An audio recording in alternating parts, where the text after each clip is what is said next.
Hello everyone, आप सभी का स्वागत है क्वेश्चन बॉक्स यूट्यूब चैनल पर। और आज है डे 2 हमारे डिस्कशन का, जहां पर हम the monk who sold his Ferrari नाम की एक बुक है, इसको डिस्कस कर रहे हैं। और हमारा जो डिस्कशन का पॉइंट रहता है वो है कि हम समझने की कोशिश करते हैं कि रूल्स ऑफ ग्रामर हम इससे क्या सीख सकते हैं, या फिर क्या कुछ नए वर्ड्स हैं वोकेबलरी के जो कि हमारी जो अंडरस्टैंडिंग है उसको एनहेंस कर सकते हैं, साथ ही जो कॉम्प्रिहेंशन एबिलिटी है वो कैसे इम्प्रूव कर सकते हैं। तो कल तक हमने डिस्कस किया था, ये जो चैप्टर 1 है इसका वेकअप कॉल नाम है, इसका ये वाला पैसेज हम लोगों ने डिस्कस किया था। आज जो हम डिस्कस करेंगे वो रहेगा ये वाला पैसेज और साथ में ये वाला पैसेज। आप चाहें तो इस बुक को खरीद करके पढ़ भी सकते हैं, बड़ी अच्छी बुक है, पहले भी हम लोग इस बारे में बात कर चुके हैं। आइए आगे बढ़ते हैं। जो पैसेज है वो कहता है, everything seemed to move in slow motion from that point on. Everything का मतलब होता है हर एक चीज़, और हर एक चीज़ भले ही आपको दिखाई दे कि आप किसी, इस तरह से समझिए इसको कि आप किसी कमरे में बैठे हैं और आप वहाँ की हर एक चीज़ को रेफ़र कर रहे हैं। हिंदी में भले ही आपको लगेगा कि आप बहुत सारी चीज़ों को रेफ़र कर रहे हैं, लेकिन एवरीथिंग जो होता है वो इंग्लिश में सिंगुलर काउंट होता है। हर एक चीज़ के साथ आप सिंगुलर वर्ब काउंट करेंगे। इट मीन्स कि एवरीथिंग के साथ में आप इसको आप सिंगुलर सब्जेक्ट लेंगे। चलिए, फिर है वर्ब सीम्ड। अब सीम है वर्ब की फर्स्ट फॉर्म और ईडी इसकी सेकंड फॉर्म है, यानी कि बात हो रही है पास्ट इंडेफिनिट में। और सीम का मतलब होता है प्रतीत होना या ऐसा दिखाई पड़ना। हर एक चीज़ दिखाई पड़ रही थी। टू मूव इन, मूव करते हुए या चलते हुए, in slow motion, to move in slow motion, इसको पूरा पढ़िए। धीमी गति में, स्लो होता है धीमी और मोशन होता है गति, धीमी गति में मूव करती हुई, चलती हुई प्रतीत हो रही थी क्या, हर एक चीज। फ्रॉम दैट पॉइंट ऑन मतलब उस बिंदु या फिर उस समय के बाद से हर एक चीज धीमी गति में मूव करती, चलती दिखाई पड़ रही थी। फिर है इन्वर्टेड कोमा। ये इन्वर्टेड कोमा बोले जाते हैं इस तरीके से, ये डबल है और इस तरह से सिंगल भी हो सकता है। इनका यूज़ कब किया जाता है, जब कोई डायरेक्ट स्पीच या फिर किसी प्रकार की कोई कोटेशन आपको इनके बीच में रिप्रेजेंट दिखानी हो, तब इनका आप यूज़ करते हैं। डायरेक्ट स्पीच मतलब जैसा बोलने वाले ने बोला है, my god Julian is in trouble, और ये है मार्क ऑफ एक्सक्लेमेशन या फिर कह सकते हैं एक्सक्लेमेशन मार्क।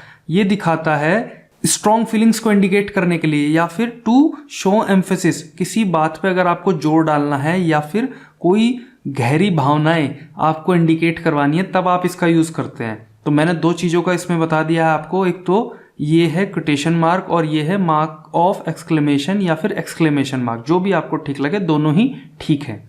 तो ये कह रहे हैं कि हे भगवान, जूलियन जो है वो ट्रबल में है। ट्रबल का मतलब होता है समस्या में। अब आप एक चीज़ सोच रहे होंगे कि जूलियंस यहाँ पे अपोस्ट्रोफी और एस है, लेकिन इसका जो मतलब है एक्चुअल में, ये एक प्रकार से ऑथर ने अपना यूज़ किया है, लेकिन होना यहाँ क्या चाहिए था, Julian is in trouble. Apostrophe वाला यूज़ नहीं होगा यहाँ पर, तो आप इसको हम इसमें वैसे कोई चेंज नहीं कर रहे हैं कि भाई हमने अपने हिसाब से कोई चेंज कर लिया है, हम केवल जो ऑथर ने लिखा है उसी को डिस्कस कर रहे हैं। तो यहाँ पर बेहतर तो होता कि जूलियन इज इन ट्रबल, और सेंस भी यही कन्वे करना चाह रहा है ये। तो हम लोग बढ़ते हैं आगे इसको ये मान करके कि ये है Julian is in trouble. His paralegal screamed. देखिए पैरालीगल होता क्या है, इसको आप अगर एक शब्द में, आसान शब्दों में समझें तो ये होगा लीगल असिस्टेंट, जो कानूनी सहायक होते हैं। और अगर डेफिनेशन की बात करें तो पैरालीगल देखिए क्या होता है, ये एक नाउन है जिसका मतलब होता है a person with some legal training whose job is to help lawyers. एक ऐसा व्यक्ति जिसको कि थोड़ी बहुत कानूनी जानकारी है या कानूनी प्रशिक्षण मिला हुआ है, और जिसका काम क्या है, उसका काम है लॉयर्स की हेल्प करना। तो कानूनी सहायक आप इसको समझ सकते हैं। तो पैरालीगल चिल्लाया या चिल्लाई जो भी हो सकता है, स्क्रीम मतलब चिल्लाया या चिल्लाई। Emotionally offering us a blinding glimpse of the obvious. Obvious होता है प्रत्यक्ष, जो साफ साफ दिखाई दे रहा हो। ग्लिम्स होता है झलक, और ब्लाइंड होता है अंधा, तो ब्लाइंडिंग हो जाएगा अंधा करने वाली झलक।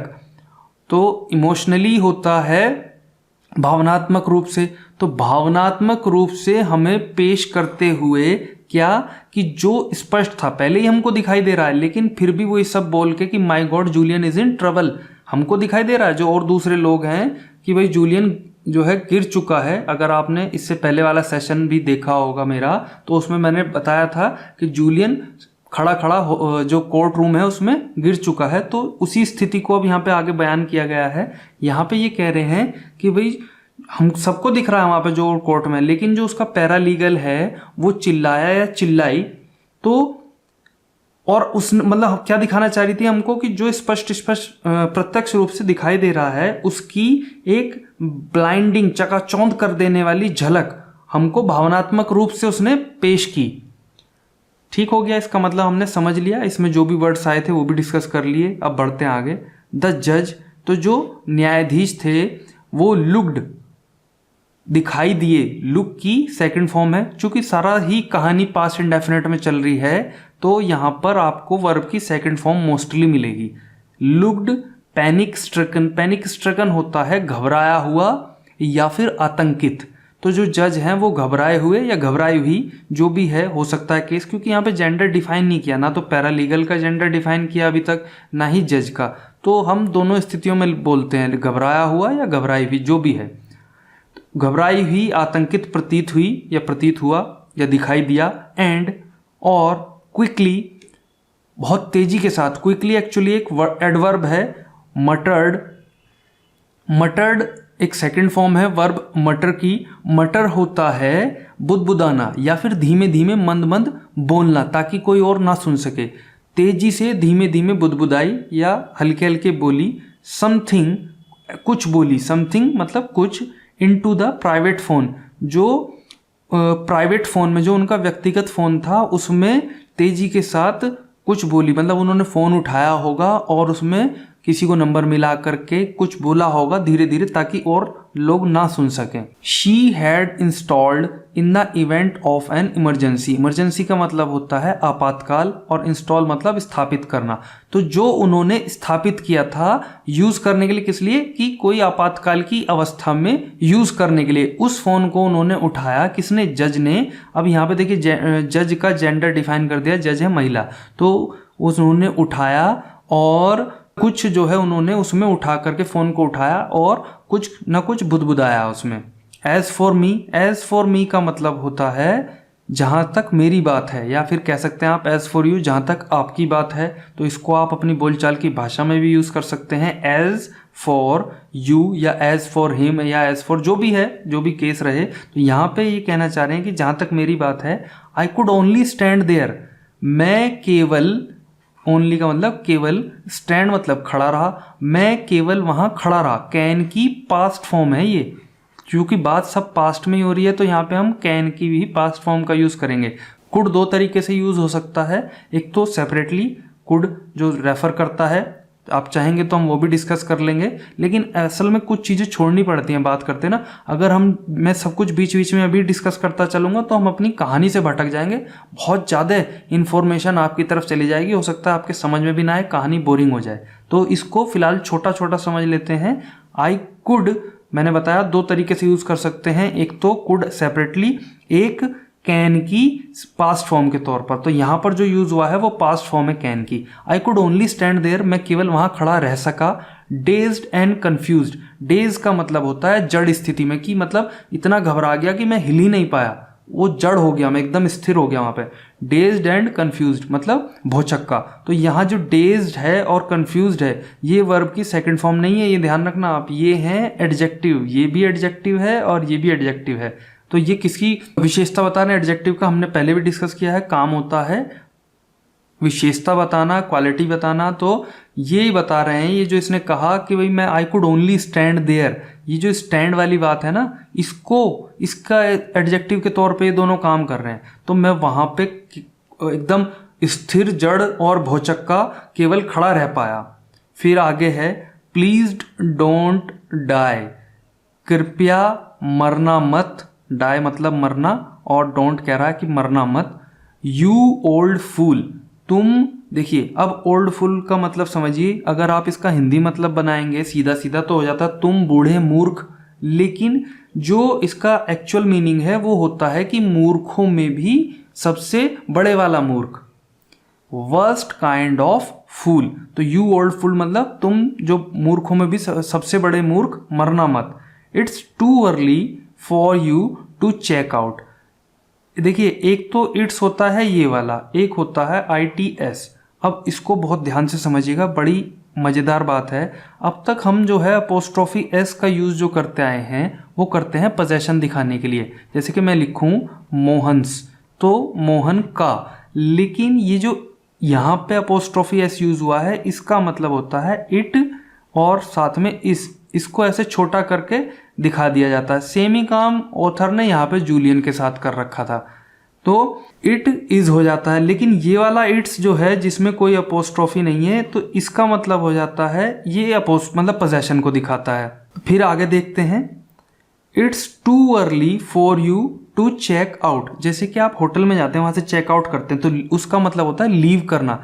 तो यह बहुत जल्दी है तुम्हारे लिए, मतलब यहाँ से लीव कर जाना या सब कुछ छोड़ जाना। अब देखिए टू का मतलब भी कई सारे होते हैं। ये जो TOO वाला है इसके भी कई सारे मीनिंग हो सकते हैं। जैसे कि एक तो होता है ये रिप्रेजेंट करने के लिए कि जितना कि मोर देन इज गुड या मोर देन इज अलाउड, जितना अलाउड है उससे ज़्यादा, या फिर इन एडिशन, या जिसको कह सकते हैं ऑल्सो को भी रिप्रेजेंट करने के लिए किया जाता है। दूसरा कोई बदतर स्थिति को रिप्रेजेंट करने के लिए किया जाता है, या फिर जैसे कि वेरी बहुत। तो यहाँ पे जो यूज़ हुआ है टू का वो वेरी की सेंस में हुआ कि ये बहुत जल्दी है तुम्हारे लिए कि तुम ये सब छोड़ जाओ। टू चेक आउट मतलब छोड़ जाना।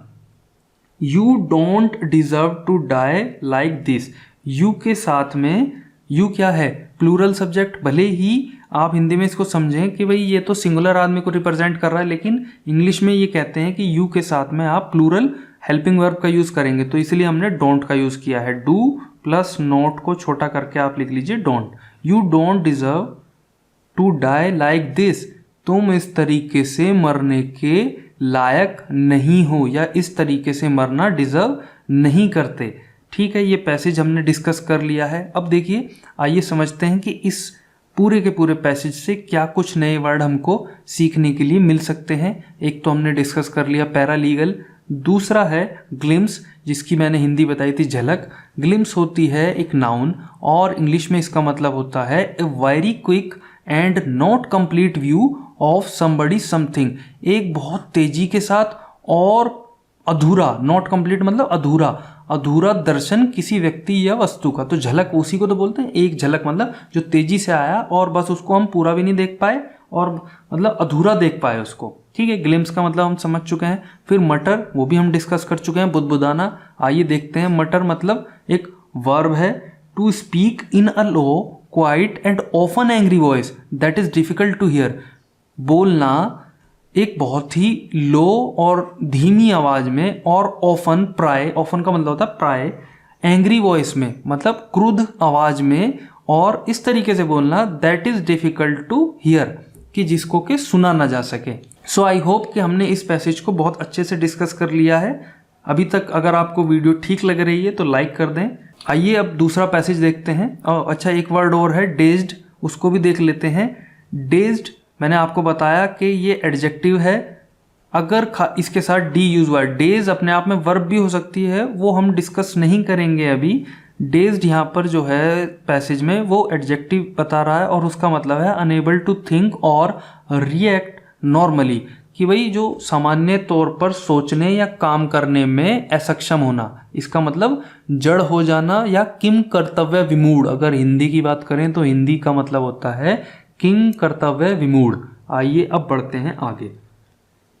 अगला है the bailiff who earlier had looked as if he had been embalmed in his standing position. देखिए सबसे पहला वर्ड है बैलिफ। बैलिफ होता क्या है, ये कोर्ट के अफसर होते हैं। अब पूरी डेफिनेशन क्या कहती है आइए वो समझ लेते हैं। Bailiff is a noun which means a bailiff is a law officer, न्याय के अधिकारी होते हैं। हु मेक्स श्योर, जो ये सुनिश्चित करते हैं that the decisions of a court are obeyed, कि जो एक न्यायालय के डिसीजंस हैं, निर्णय हैं, उनका पालन किया जाए। ठीक है, बैलिफ वो लोग होते हैं। दूसरा जो गूगल इसके बारे में कहता है, बैलिफ वो लोग भी हो सकते हैं जो मतलब कोर्ट की कार्रवाई को सुचारू रूप से चालू करवाते हैं। आप फर्दर इसको देखने के लिए, फर्दर इसका जो मीनिंग है इसको अच्छे से देखने के लिए गूगल कर लीजिए, वहाँ एक दो मीनिंग और हैं। आप भी थोड़ा मेहनत करेंगे तो रुचि आएगी आपकी चीज़ों को करने में। आइए वापस से आते हैं पैसेज पर। द बैलिफ हु अर्लियर, जो हु यूज हुआ है बैलिफ के लिए, ठीक है, क्योंकि बैलिफ एक लिविंग पर्सन है, हमने डिस्कस किया बैलिफ होता कौन है, तो उसके लिए हु यूज किया गया है। और अर्लियर, अर्लियर का मतलब है कि जो पहले पहल, हैड लुक्ड ऐसा दिखाई दे रहा था, एज इफ जैसे कि ही हैड बीन इम्बाम्ड, इम्बाम होता है एक, जैसे कोई मर जाता है तो उसकी डेड बॉडी पर किसी प्रकार का लेप वगैरह लगा के उसको खड़ा कर देना, या फिर ममीफिकेशन, आप समझते हैं ममीज पर वो लगाई जाती थी प्राचीन मिस्र पे, तो उस तरीके से इसको एम्बाम समझिए। आइए देखते हैं डेफिनेशन क्या कहती है। Embalm is a verb which means to treat a dead body with special substances in order to keep it in good condition. किसी डेड बॉडी को इस प्रकार से उसको ट्रीट करना, किस प्रकार से, कुछ विशेष पदार्थों से लाव लपेट करना, in order to keep it in good condition, ताकि उसको अच्छी अवस्था में रखा जा सके, वो खराब ना हो डेड बॉडी, उसमें सड़न ना उत्पन्न हो, तो उस प्रक्रिया को बोलते हैं इम्बाम। तो जो बैलिफ था वो पहले पहल, जो कि पहले पहल ऐसा दिखाई दे रहा था कि उसको स्टैंडिंग, उसी की जो खड़ी अवस्था थी उसी में किसी ने उसको लेप लगा के खड़ा कर दिया, एकदम स्थिर कर दिया हो। Leaped into action, leaped into action, leap है वर्ब, लीप्ड है वर्ब लीप की सेकंड फॉर्म, सो ये लीप भी होता है और अमेरिकन में लीप्ड भी होता है। फिलहाल हम इसको लीप्ड को छोड़ देते हैं। लीप इनटू एक्शन मतलब सडनली स्टार्ट डूइंग समथिंग, अचानक से कुछ करना शुरू कर देना। तो वो भी जो है उसने भी काम करना शुरू कर दिया, जो कि पहले ऐसा लग रहा था कि इसको किसी ने लेप लगा करके खड़ा कर दिया है। एंड स्टार्टेड टू परफॉर्म, और उसने परफॉर्म करना या देना शुरू कर दिया सीपीआर। सीपीआर होता है कार्डियोपल्मोनरी रिससिटेशन, ठीक है। तो और ये इस तरीके से दिया जाता है, जैसे कोई बेहोश हो गया अचानक से तो उसकी छाती पे हाथ वगैरह रख करके सीपीआर, आप सर्च कर लीजिएगा, इमेज बनी आ जाएगी, सब क्लियर हो जाएगा। और सीपीआर देना शुरू कर दिया on the fallen legal hero. जो फॉलन मतलब है गिरा हुआ या जो गिर चुका था, और लीगल हीरो मतलब जो कानूनी नायक था। कानूनी नायक किसकी बात हो रही है? जो हमारा कैरेक्टर है इसमें, मेन कैरेक्टर जूलियन, उसकी बात हो रही है। तो उसको जो है, जो गिरा हुआ हमारा कानूनी नायक था, उसको सीपीआर देना शुरू कर दिया। किसने? बैलिफ ने। तो अब सेंटेंस यहाँ जा करके खत्म हुआ। देखिए सेंटेंस कितना बड़ा है, इसमें काफ़ी सारे एरर के क्वेश्चन भी बन जाएंगे, काफ़ी सारे जो है सेंटेंस रीअरेंजमेंट के भी बन जाएंगे, बहुत सारे, कुछ भी बन सकता है। तो आप चीज़ों को समझने की कोशिश करिए कि कैसे इतने बड़े सेंटेंस को भी आप डिकोड कर सकते हैं। The paralegal was at his side, जो पैरालीगल था या थी वो उसके बराबर में थे। एट हिज साइड मतलब बराबर में, उसके बाजू में थी। Her long blonde curls dangling over Julian's ruby red face. अब देखिए यहाँ पर जो पैरालीगल है उसका जेंडर भी इन्होंने डिस्क्लोज कर दिया है, वो एक महिला थी। और उसके जो लंबे ब्लॉन्ड होते हैं, सुनहरे या काइंड ऑफ येलो, पीले बाल जो थे, और वो भी कल वाले, घुमावदार। और डैंगल होता है लटकना, तो डैंगलिंग जो कि लटक रहे थे over Julian's ruby red face. Ruby एक प्रकार की मणि होती है, प्रीशियस स्टोन, और रूबी रेड एक कलर को डिफाइन करता है कि जो उसका रूबी रेड फेस था, या कह सकते हैं उसका जो गुलाबी चेहरा था जूलियन का, उसके ऊपर जो पैरालीगल के लंबे ब्लॉन्ड, लंबे पीले और घुमावदार बाल थे वो लटक रहे थे। Offering him soft words of comfort, ठीक है। इसको अगर आप 1 मिनट के लिए रिमूव कर दें यहाँ से यहाँ तक, तो यहाँ से सेंटेंस पढ़िए। The paralegal was at his side offering him soft words of comfort. Was के साथ में वर्ब की first form plus ING. Was offering, इसको ऐसे पढ़िए। एट हिज साइड को भी आप थोड़ी देर के लिए छोड़ दीजिए। The paralegal was offering him soft words of comfort, की उसको जो है सॉफ्ट वर्ड मतलब बहुत ही प्यारे प्यारे शब्द, उसको कंफर्ट करने के लिए आराम के बहुत ही प्यारे शब्द उसको ऑफर कर रही थी, पेश कर रही थी, या उसको बोल रही थी। वर्ड्स शब्द विच ही ऑब्वियसली कुड नॉट हियर, और ऐसे शब्द जो कि वो प्रत्यक्ष रूप से नहीं सुन पा रहा था। क्यों? क्योंकि वो जो है अनकॉन्शियस हो गया था। वो कौन? अपना जूलियन। सो अभी हमने ये पैसेज भी डिस्कस कर लिया है। सेशन हमारा लगभग एंड होने वाला है, लेकिन अभी देख लेते हैं क्या कुछ और नए वर्ड हैं। अभी बैलिफ और एम्बाम तो हमने देख लिया है। उसके अलावा है डेंगल, वर्ब है, बता दिया है लटकना। टू हैंग फ्रीली, कुछ भी हो सकता है, बाल हो सकता है, आदमी हो सकता है, जो भी फ्रीली लटक रहे हैं उसके लिए आप उस सिचुएशन के लिए डेंगल को यूज कर सकते हैं।